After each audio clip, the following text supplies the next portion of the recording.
बहुत जरूरी बात कहनी है बहनों और भाइयों से। बहनों और भाइयों, देखिए अभी जो आपने गाना सुना ना, बातों बातों में मुलाकातों में, अरे वाह साहब, क्या गजब का गाना है। 42 साल तक अपने इस शानदार अंदाज और आवाज से लोगों को रेडियो का दीवाना बनाने वाले अमीन सयानी साहब नहीं रहे। अमीन सयानी साहब ने 1952 से 1994 तक रेडियो शो गीतमाला को होस्ट किया। अमीन सयानी की वजह से इस रेडियो शो को देश भर में लोकप्रियता मिली। अमीन सयानी साहब का शो बिना का गीतमाला पहले रेडियो सिलोन पर ब्रॉडकास्ट होता था। यह 30 मिनट का प्रोग्राम था।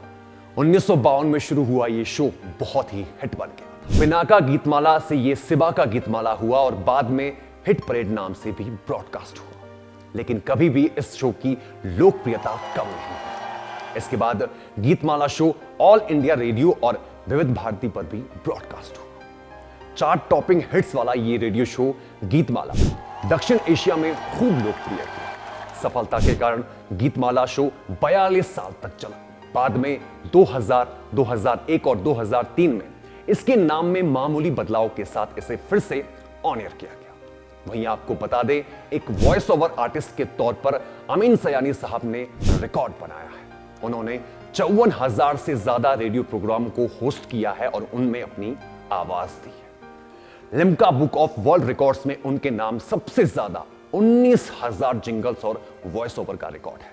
सयानी साहब कई फिल्मों में भी रेडियो अनाउंसर के तौर पर नजर आए।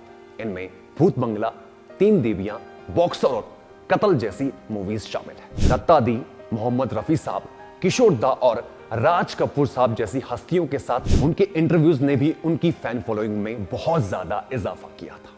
वहीं आपको बता दें, अपने स्ट्रगल के दिनों में अमिताभ बच्चन साहब मुंबई के रेडियो स्टूडियो में भी ऑडिशन देने पहुंचे थे। बिना अपॉइंटमेंट लिए बिग बी जब अमीन सयानी साहब से मिलने चले गए तो उस वक्त सयानी साहब ने उनसे मिलने से मना कर दिया। अमीन सयानी साहब ने बिना आवाज सुने ही बच्चन साहब को रिजेक्ट कर दिया था।